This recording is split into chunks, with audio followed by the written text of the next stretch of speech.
Hello dear students, मैं ज्योति Saxena MS college Bikaner से। Student, आज हम एक नया टॉपिक स्टार्ट कर रहे हैं, लाइन एंड स्टाफ एजेंसी यानी सूत्र और स्टाफ अभिकरण क्या होते हैं। स्टूडेंट, मुख्य कार्यपालिका खुद कार्यों को नहीं कर पाती और ना ही उसे शासन के सारे कार्यों का ज्ञान होता है। उसे हर जगह विशेषज्ञों की ज़रूरत होती है, इसलिए उसको कार्यों में सहायता देने के लिए सूत्र अभिकरण और स्टाफ अभिकरण होते हैं।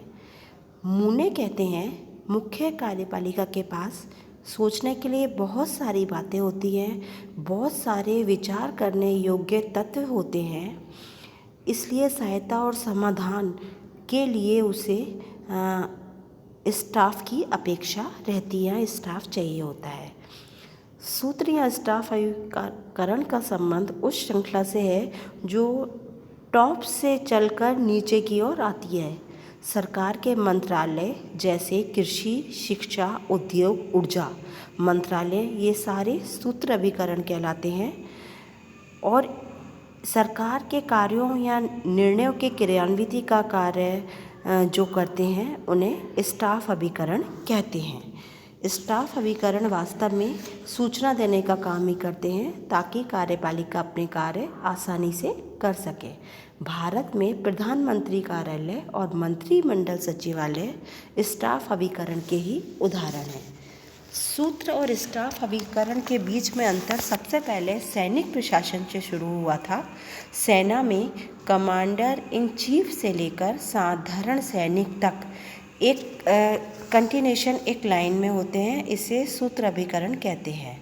जैसे सेना, इस सूत्र अभिकरण का कार्य युद्ध लड़ना है। सेना के सूत्र अभिकरण के साथ साथ कुछ ऐसी भी इकाइयां हैं जो युद्ध तो नहीं लड़ती लेकिन सैन्य अधिकारियों को सहायता देती है, जैसे खाना बनाने वाली इकाई, गोला बारूद सप्लाई वाली इकाई, गुप्तचर इकाई आदि। यह इकाई वास्तव में सैनिकों के साथ युद्ध में काम तो नहीं करती लेकिन उन्हें सहायता जरूर देती है। सूत्र और स्टाफ अभिकरण को जानने से पहले हमें ये जानना जरूरी है कि लोक प्रशासन में सूत्र और स्टाफ अभिकरण का विभाजन बहुत सरल नहीं है। सूत्र और स्टाफ अभिकरण का विभाजन सुविधा के लिए किया जाता है, ये कोई संवैधानिक प्रावधान नहीं है। सूत्र और स्टाफ का विभाजन सत्ता, उद्देश्य और कार्यों के आधार पर किया जाता है। सूत्र और स्टाफ का विभाजन प्रशासन के हर स्तर पर होता है। जहाँ जैसी कार्यपालिका होती है वैसे ही सूत्र या स्टाफ अभिकरण होते हैं। अब हम बात करते हैं सूत्र अभिकरण। जनता तक बुनियादी सेवा पहुंचाने और सरकार के नीतियों के क्रियान्वयन के लिए उत्तरदायी अभिकरण सूत्र अभिकरण कहलाते हैं। एल.डी. वाइट ने कहा है, सूत्र अभिकरण उन प्राथमिक उद्देश्यों से संबंधित होते हैं जिनके लिए संगठन बनाए जाते हैं। संयुक्त राज्य अमेरिका के विभाग, सरकारी निगम, स्वतंत्र नियामकीय आयोग सूत्र अभिकरण ही कहलाते हैं। भारत में सूत्र अभिकरण में सरकारी विभाग में शिक्षा, कृषि, रेलवे, संचार, गृह मंत्रालय शामिल हैं। सरकारी निगम भारतीय रिजर्व बैंक, भारतीय जीवन बीमा निगम, दामोदर घाटी निगम, ये सूत्र अभिकरण के उदाहरण हैं। कुछ प्रशासनिक संगठन हैं जैसे अखिल भारतीय आयुर्विज्ञान संस्थान, ये भी सूत्र अभिकरण के ही उदाहरण हैं। अब हम बात करते हैं सूत्र अभिकरण या लाइन एजेंसी के विशेषता या कार्य क्या क्या होते हैं। लाइन एजेंसी प्राथमिक दायित्वों को पूरा करती हैं। प्राथमिक दायित्व अपने आप में पूरे होते हैं, जबकि सेकेंडरी कार्य प्राथमिक कार्यों को करने के साधन होते हैं। उदाहरण, भारतीय रेलवे एक लाइन एजेंसी का उदाहरण है जिसका कार्य यात्रियों और सामान को यहाँ से वहाँ ले जाना है, लेकिन रेल मंत्री से लेकर ड्राइवर तक सभी इस लाइन एजेंसी का एक पार्ट होता है। व्यवस्थापिका द्वारा नीति और कानून के अंतर्गत उद्देश्यों की प्राप्ति हेतु सूत्र अभिकरण बनाए जाते हैं, जबकि संगठन के उद्देश्यों की प्राप्ति सूत्र अभिकरण के माध्यम से ही की जाती है। सूत्र अभिकरण को निर्णय लेने, आदेश देने और नियंत्रण करने का पूरा अधिकार होता है। सरकारी नीति, कानून तथा कार्यपालिका द्वारा स्वीकृत कार्यक्रम के क्रियान्वयन की जिम्मेदारी सूत्र अभिकरण की होती है। सूत्र अभिकरण जनता से जुड़े होते हैं। मुख्य कार्यपालिका का इस पर सीधा नियंत्रण होता है। ये स्टूडेंट सूत्र अभिकरण कहलाते हैं। अब हम बात करते हैं स्टाफ एजेंसी या स्टाफ अभिकरण क्या होते हैं। स्टाफ अभिकरण का दूसरा अर्थ है जो सहायता, परामर्श और सूचना देते हैं, वो स्टाफ अभिकरण कहलाते हैं। स्टाफ अभिकरण जैसे किसी संगठन में काम करने वाले व्यक्तियों का सामूहिक नाम है। किसी अधिकारी के अधीन काम करने वाले कर्मचारी वर्ग हैं। चढ़ने या उतरने के लिए एक लंबी हथियार, सत्ता के रूप में प्रयुक्त कोई चिन्ह, पद की पहचान। यह स्टाफ से हमारा अर्थ वह कार्य हैं जो संगठन के मुख्य कार्य न होकर उसके सेकेंडरी या द्वितीय कार्य होते हैं। मूने ने कहा है, स्टाफ अभिकरण कार्यपालिका के व्यक्तित्व का विस्तार है। उसके लिए अधिक आँख, अधिक कान और अधिक हाथों का काम करते हैं ताकि योजना निर्माण और क्रियान्वयन में सहायता मिल सके। हेनरी फॉयल का कहना है, स्टाफ अभिकरण एक सत्ता है। यह प्रबंध के विचार का एक प्रकार से विस्तार है ताकि उसे अपने कर्तव्यों की पूर्ति में सहायता मिल सके। स्टाफ सेवाएं वे खच्चर हैं जो युद्ध लड़ने वाले खच्चरों के लिए सामग्री ढोता है। अब स्टाफ अभिकरण की भी कुछ विशेषताएं होती हैं, यानी स्टाफ अभिकरण सेकेंडरी कार्य करते हैं। ये वो छड़ी होती हैं जो किसी को चलने में मदद तो करती है परंतु खुद नहीं चल पाते। स्टाफ अभिकरण अधिकार और शक्ति विहीन होते हैं, यानी इनके पास कोई शक्तियाँ नहीं होती। सूत्र अभिकरण को केवल ये परामर्श देते हैं।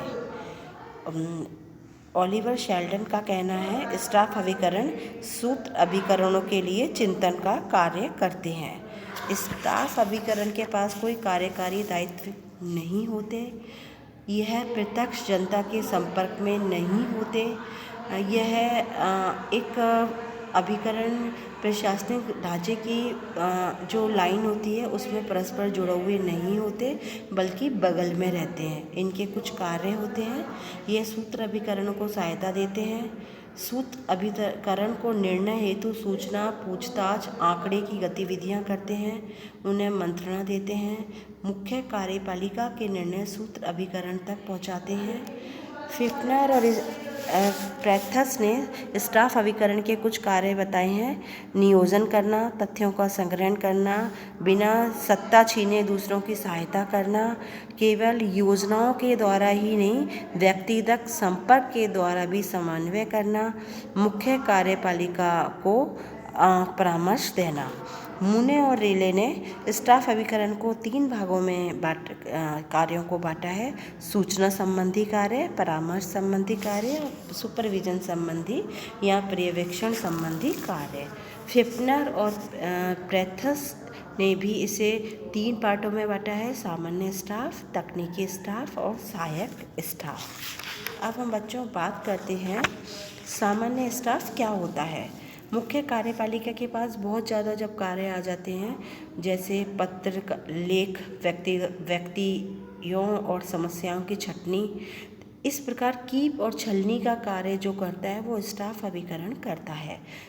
सामान्य स्टाफ शोध, सूचना, तथ्यों के वर्गीकरण, छटनी के साथ साथ कार्यपालिका को निर्णय को विकल्प भी बताते हैं। एल.डी. वाइट ने स्टाफ अभिकरण के कुछ काम बताए हैं। मुख्य कार्यपालिका को सारी सूचनाएं देना, समस्याओं का अनुमान लगाकर भावी कार्यक्रमों की रूपरेखा बनाना, मुख्य कार्यपालिका तक विचार के लिए मामले पहुंचाना, शासन के अन्य अधिकारियों के द्वारा निपटाए जाने वाले मामलों की छटनी करना, विभिन्न मामलों में कार्यपालिका के समय की बचत करना। 1937 में अमेरिका में ब्राउनलो समिति ने भी स्टाफ अभिकरण के लिए कहा है, ये खुद निर्णय करने या आदेश देने में सक्षम नहीं है और ना ही सहायक राष्ट्रपति के रूप में कार्य कर सकते हैं। स्टाफ सामान्य स्टाफ तो राष्ट्रपति तथा अन्य विभागों के अध्यक्ष के मध्य भी नहीं रखा जा सकता है।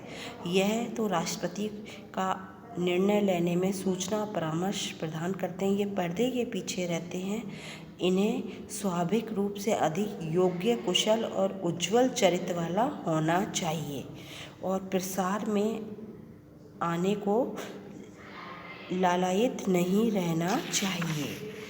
तकनीकी स्टाफ जटिल मुख्य कार्यपालिका के कुछ ऐसे कार्य होते हैं जो तकनीकी तरीके के होते हैं, उसके लिए विशेषज्ञों की ज़रूरत होती है, जैसे चिकित्सा, परमाणु ऊर्जा, वित्त और बजट।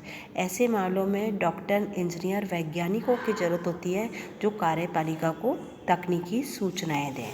तकनीकी सूचना देने वाले स्टाफ को हम तकनीकी सूचना देने वाले व्यक्तियों को हम तकनीकी स्टाफ के अंदर रखते हैं। उसके बाद आते हैं स्टूडेंट सहायक स्टाफ। सूत्र अभिकरण के मुख्य कार्यों में सहायता देने के लिए कुछ सहायक अभिकरण भी होते हैं। इन्हें जैसे सामान की खरीद, कागज़, फर्नीचर, भवन की देखभाल, लेखांकन, पुस्तकालय, इन सारी सेवाओं का संचालन करने वाले कर्मचारियों को सहायक स्टाफ कहते हैं। सहायक अभिकरण की उपस्थिति के बारे में ये कहा जाता है, ये बहुत महत्वपूर्ण होते हैं। इससे प्रशासनिक कार्यों में विशेषीकरण हो जाता है, कार्यों का दोहराव समाप्त हो जाता है। सहायक अभिकरणों की उपस्थिति होने से सूत्र अभिकरण अपने वास्तविक कार्य कर पाते हैं। इस तरह देखा जाए तो सूत्र अभिकरण जो होते हैं मुख्य अभिकरण होते हैं, जैसे भारत सरकार के मंत्रालय, और उनको कार्यों में सहायता देने के लिए स्टाफ अभिकरण होते हैं। स्टाफ अभिकरण 3 प्रकार के होते हैं: सामान्य स्टाफ, तकनीकी स्टाफ और सहायक स्टाफ। अब हम बात करते हैं इन दोनों में बेसिकली अंतर क्या है। सूत्र अभिकरण सरकार के प्राथमिक कार्यों को करते हैं, जबकि स्टाफ अभिकरण सरकार के सेकेंडरी कार्यों को करते हैं। सूत्र अभिकरण को निर्णय लेने, आदेश और नियंत्रण का अधिकार होता है, लेकिन स्टाफ अभिकरण को ऐसा कोई अधिकार नहीं होता। नीति और कार्यक्रमों का संचालन सूत्र अभिकरण करते हैं, जबकि स्टाफ अभिकरण के ऐसे कोई कार्य नहीं होते। सूत्र अभिकरण आम जनता से जुड़े होते हैं, जबकि स्टाफ अभिकरण जनता के संपर्क में नहीं आते। सूत्र अभिकरण पर कार्यपालिका का नियंत्रण होता है, स्टाफ अभिकरण पर सीधे कोई नियंत्रण नहीं होता। सूत्र अभिकरण संगठन से प्रत्यक्ष रूप से जुड़े होते हैं, जबकि स्टाफ अभिकरण संगठन से जुड़ते तो हैं लेकिन अप्रत्यक्ष रूप से। स्टाफ अभिकरण की सहायता से निर्णय लेते हैं सूत्र अभिकरण। सूत्र अभिकरण के कार्य अपने आप में एक लक्ष्य होते हैं, जबकि स्टाफ अभिकरण के कार्य सूत्र अभिकरण के कार्यों में सहायता या सहायक देने के लिए होते हैं। सूत्र अभिकरण और स्टाफ अभिकरण के बीच में किसी भी विभाजन को हम नहीं मान सकते। सत्ता का प्रयोग तो स्टाफ अभिकरण भी देते हैं। इस प्रकार सत्ता केवल आदेश देना ही नहीं बल्कि उसके प्रभाव से भी संबंधित है। सूत्र अभिकरण भी अन्य बहुत सारा समय स्टाफ गतिविधियों में लगाते हैं और स्टाफ अभिकरण भी आजकल सूत्र अभिकरण की तरह ही काम करते हैं। इसलिए हम कह सकते हैं कि सूत्र अभिकरण के अंदर ही स्टाफ अभिकरण होते हैं। इसलिए डिमाक और कोइंग कहते हैं, स्टाफ और सूत्र अभिकरण के मध्य सही समन्वय प्रशासन का सबसे कठिन क्षेत्र है। इन दोनों में विभाजन नाम मात्र का है या इनमें विभाजन संभव नहीं है। दोनों एक ही है, नाम मात्र का अंतर है। इस सूत्र अभिकरण में मंत्रालय आते हैं, जबकि स्टाफ अभिकरण में कार्य करने वाले कर्मचारी शामिल होते हैं।